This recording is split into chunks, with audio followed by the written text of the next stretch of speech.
Hi, I'm Lillian Caldwell with Passionate World Radio Network. Distinguish yourself from the ordinary.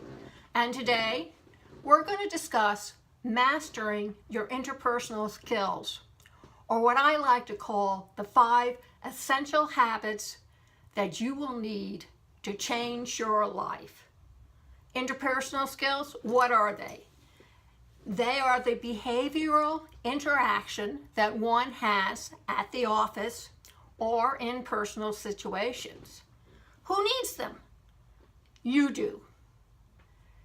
In social and personal situations where you want to make a difference, where you want to obtain something or get where you want to go from point A to point B. Why are they so important to you? You won't be able to move forward in your career or any place else for that matter without them. To obtain your heart's desire or to become successful at the office or even at home, you need these essential habits. There are 10 of them, but for our particular video today, we're only going to discuss 5 of them. Communication, relationships, responsibility, self-management, and accountability. So, let's break them down. Communication. Why is it important to communicate with other people so that they can understand you the first time without you having to repeat your words? Or do you leave them puzzled and they try to figure out what you've just tried to say? Do you use the 7 C's of communication? What are the 7 C's of communication? Clear, concise, concrete, correct, coherent, complete, courteous.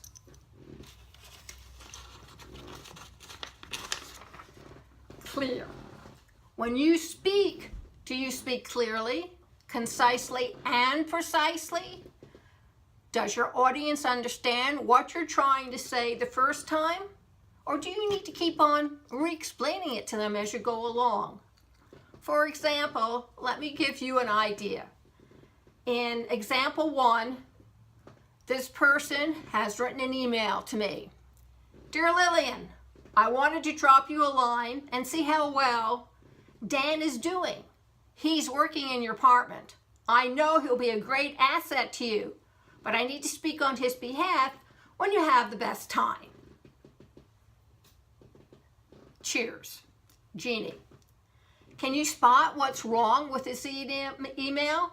Do you know what's missing? Well, for those of you who couldn't figure it out, the first part, hi Lillian, is just fine. And the fact that they wanted to drop us a line is okay too. But which Dan? I have several in my department, and they're all working there on various projects. I'm delighted you think this particular Dan would be a great asset to my department, but what exactly is he doing and why he's in my department in the first place? And how soon are you planning on speaking to me about it? So, for those who want to know how to handle this, the next time you write an email to me and you say, hi Lillian, how things going? Because that's usually the first thing that you want to get across is, I wanted to drop you another quick note. I didn't really explain myself. I meant Dan Riley. He's working in your department to gain extra experience before accepting that new job posting in our department, which works with videos.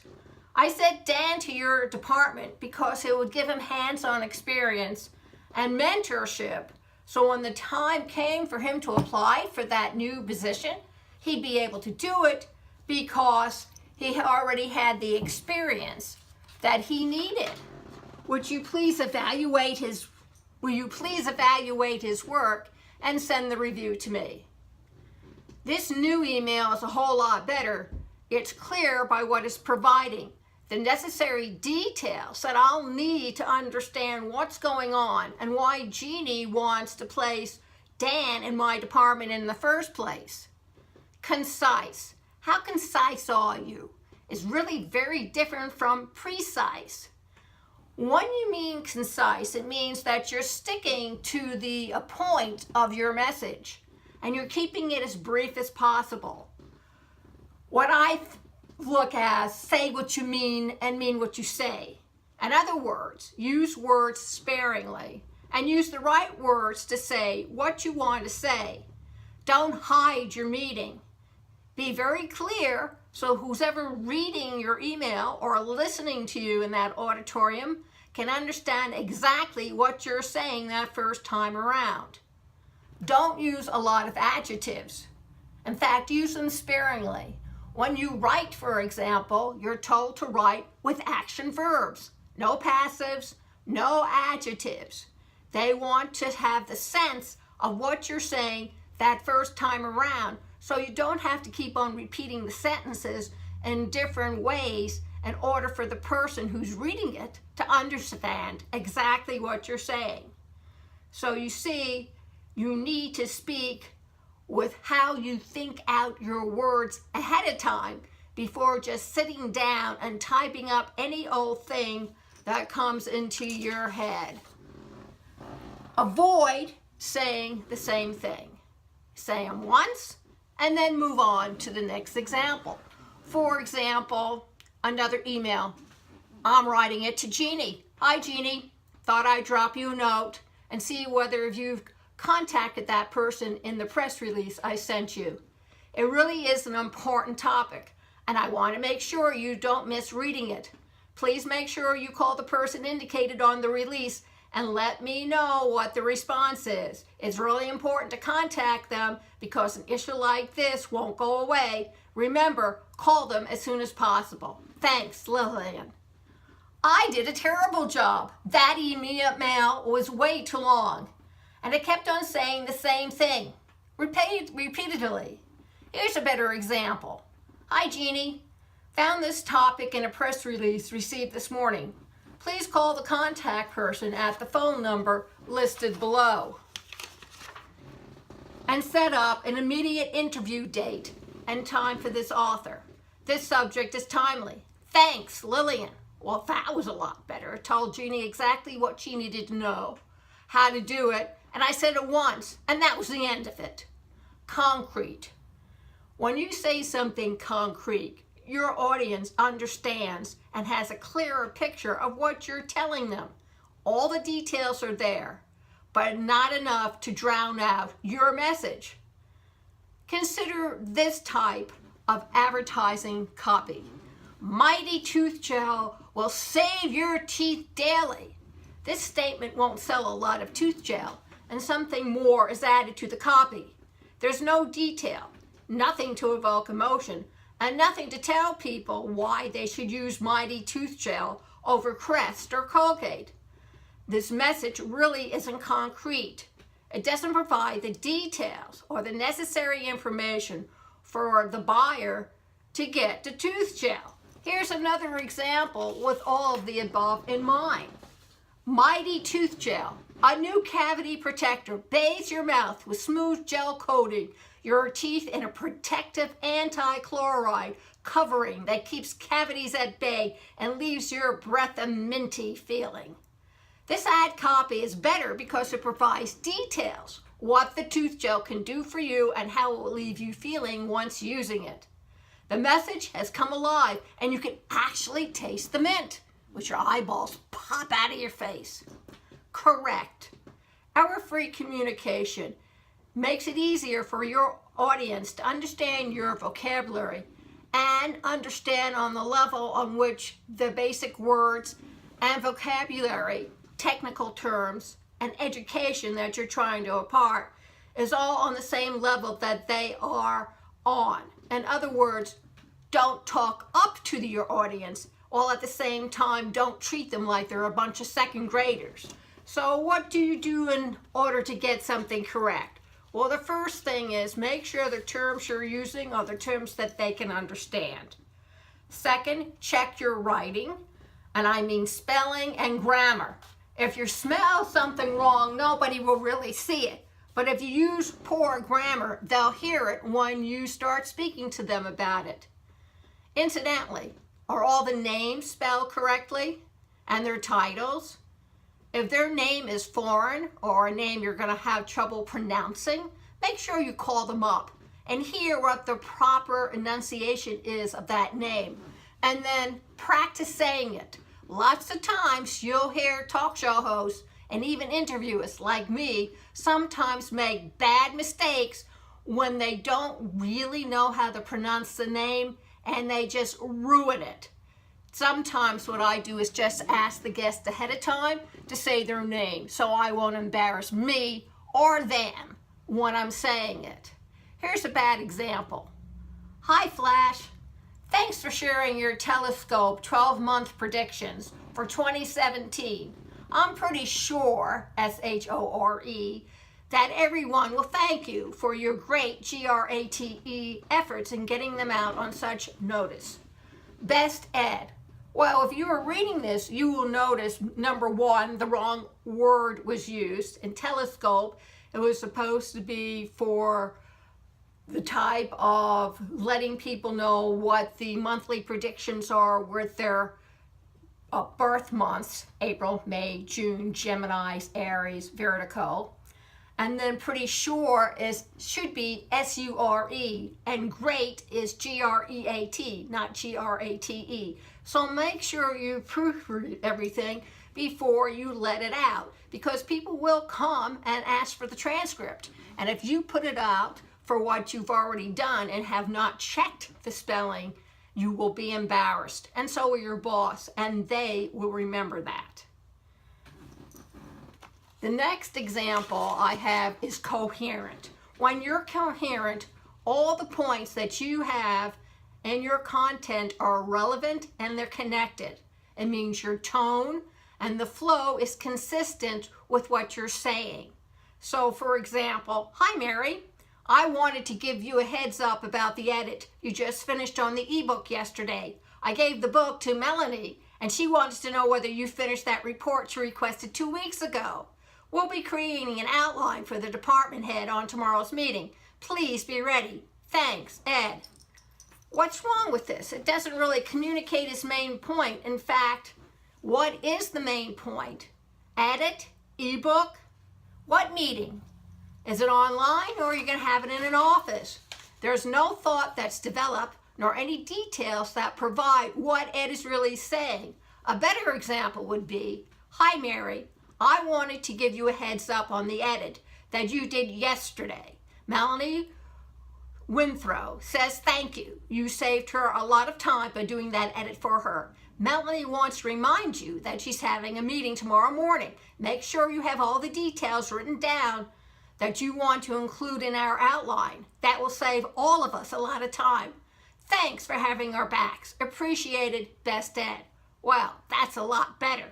A lot more details are provided. No one is left wondering what Ed is saying. Melanie thanks Mary for helping her out with the edit. Ed reminds Mary to write down all the information that she wants included in the outline. Everyone is on the same page. Complete. When a message is complete, the audience has all the information they need. And hopefully there's a call to action so they can actually do something once they receive all that important information. Does your message include a call to action so that your audience or readers know what to do? Have you included all the relevant information? Contact names, dates, locations, times? Here's a bad example for someone who didn't do it quite right.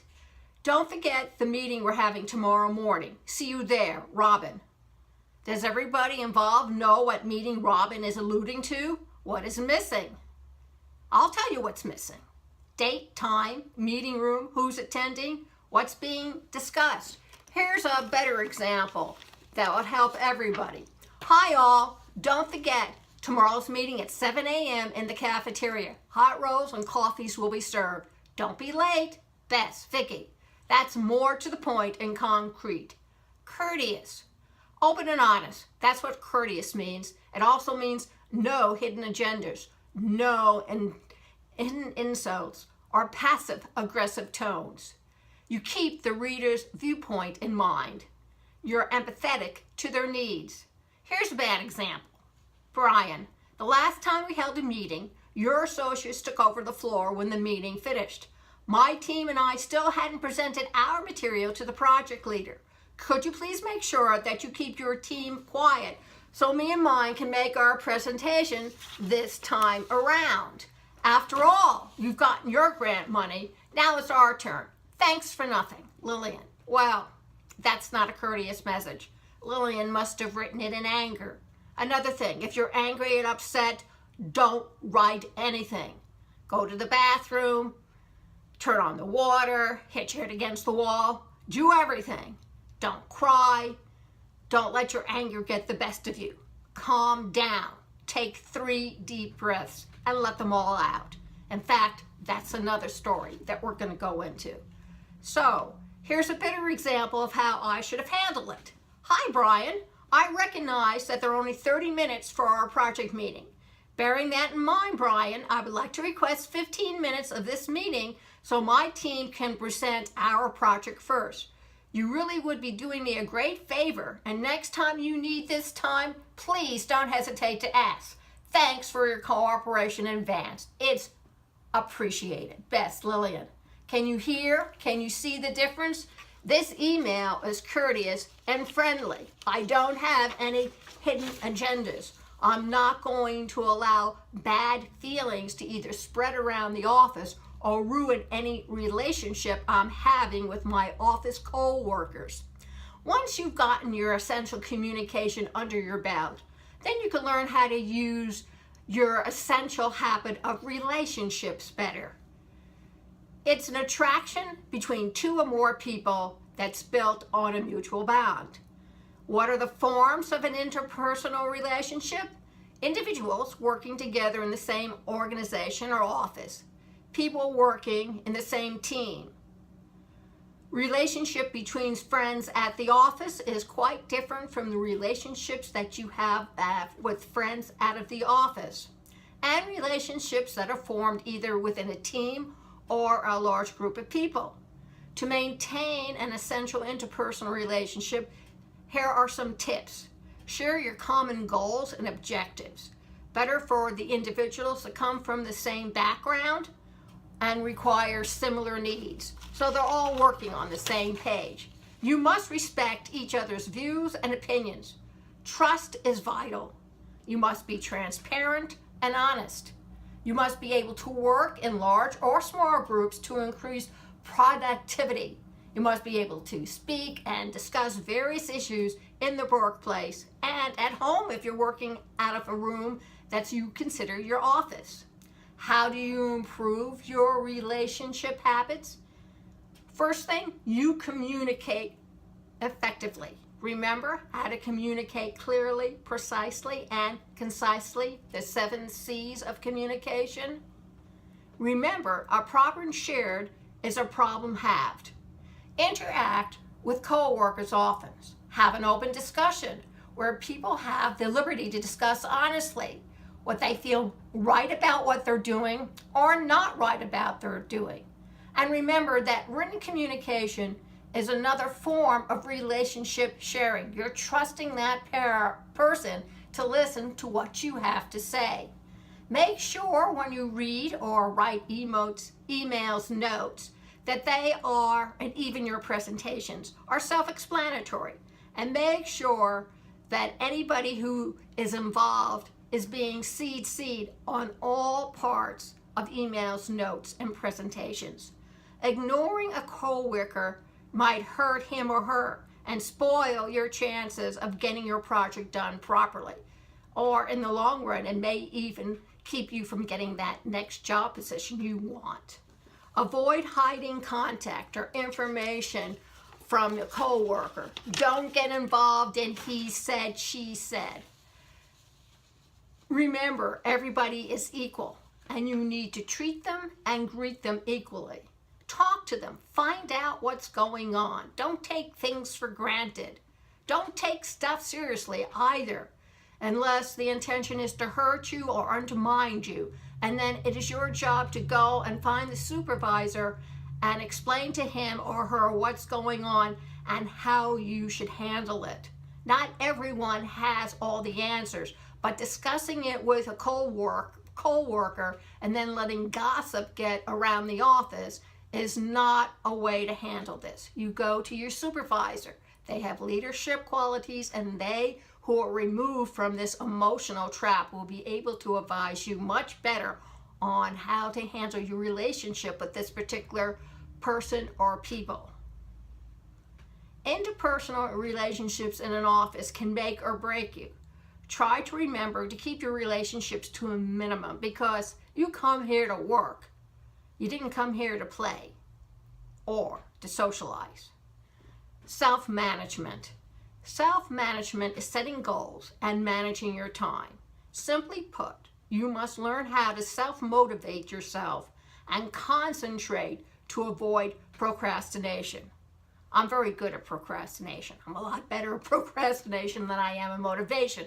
However, I do know when the time has come, when my face is up against the wall, that I have to do something. And when I do that, I concentrate and I keep on going.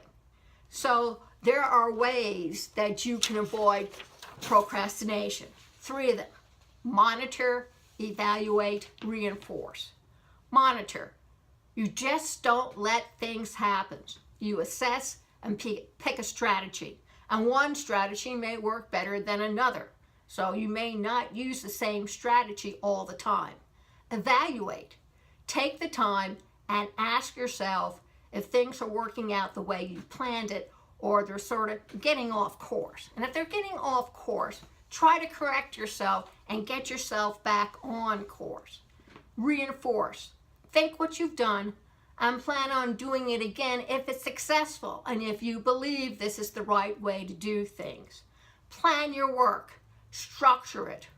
Write down what you're going to do within a defined limit of time. What does that mean, defined limit of time? As a personal assistant, I was responsible for 20 different bosses. Each boss was on a separate project. Each project were given numbers.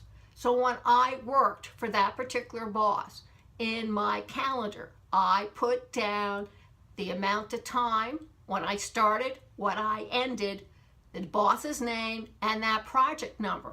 So at the end of the week, when I had to turn in a timesheet, or even at the end of the month, when I had to turn in my timesheet, I could collect the totals of all the hours spent working for each particular boss. It was that important because they used it for their own budget and to show the client or customer how much time they spent doing one particular thing, which is important to the client because they need to also apply it to their budget.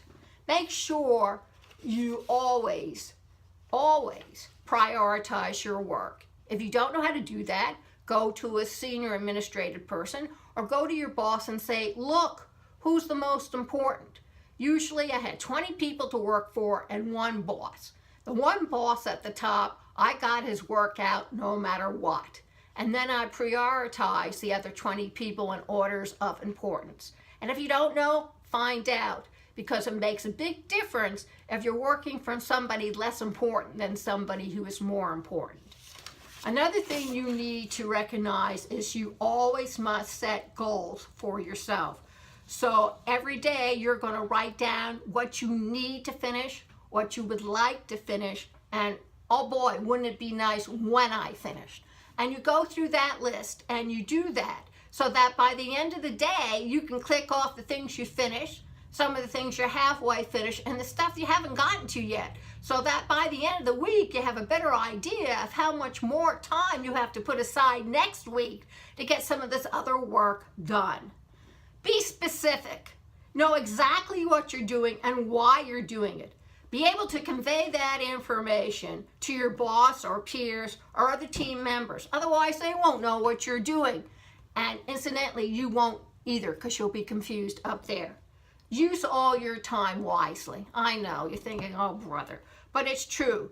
Don't skimp on how many minutes or hours you spend during the day. If you feel like you need 2 hours to type off all the reports while you're listening to the tape recorder from your boss's cell phone, because that's when he did his dictaphone, then set aside the time. And if you finish it early, use that extra time to do something else. Like filing. For example, I would put down goals of what I wanted to accomplish during the day. And then if I had extra time, I would use that time to do filing. Because if you're an AA, you're always filing. You're never not filing. And you have to know what's in those files. Because when a boss comes around, or even a fellow team member comes around asking for the information, you have to know where it's located, and you need to find it ASAP.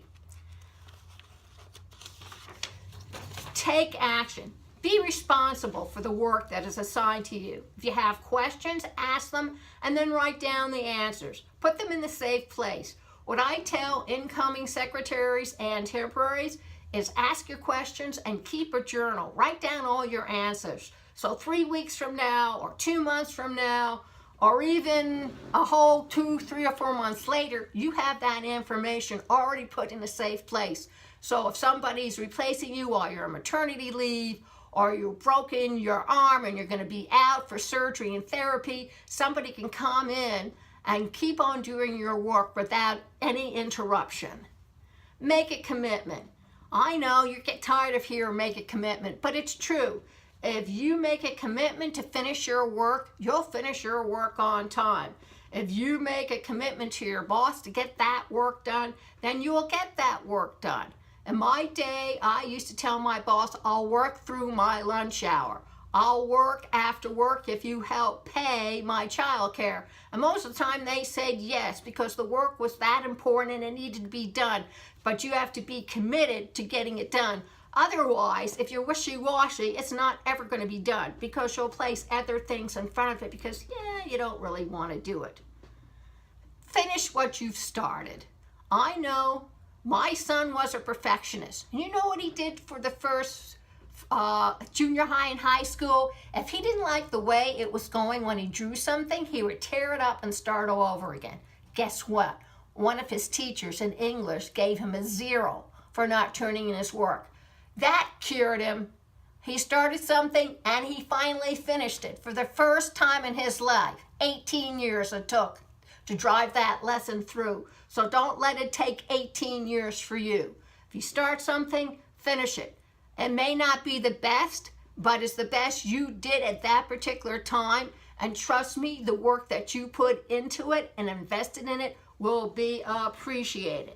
The other thing is, don't throw anything away. You'll be very interested to know that sometimes, not all the time, information that you've put down doesn't always get into your work.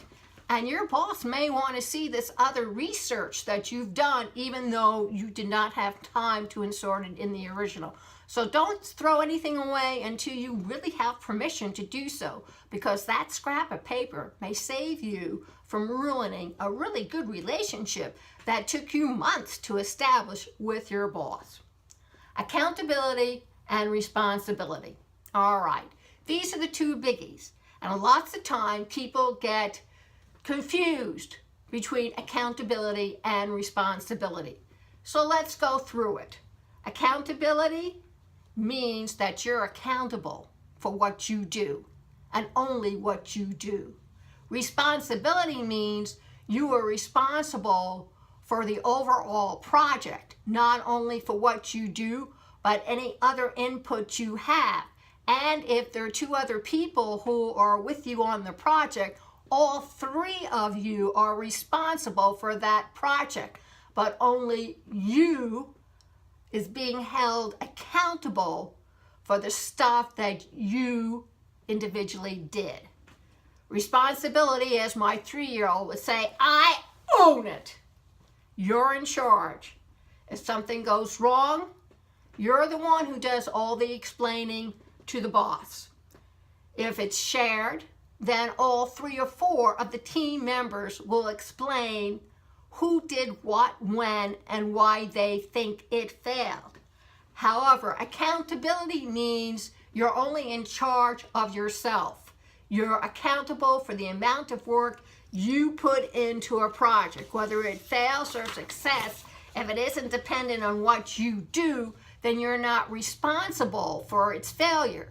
You're only responsible for the work you've done. And that is something that you need to understand. Only for the portion of the project that you are responsible for.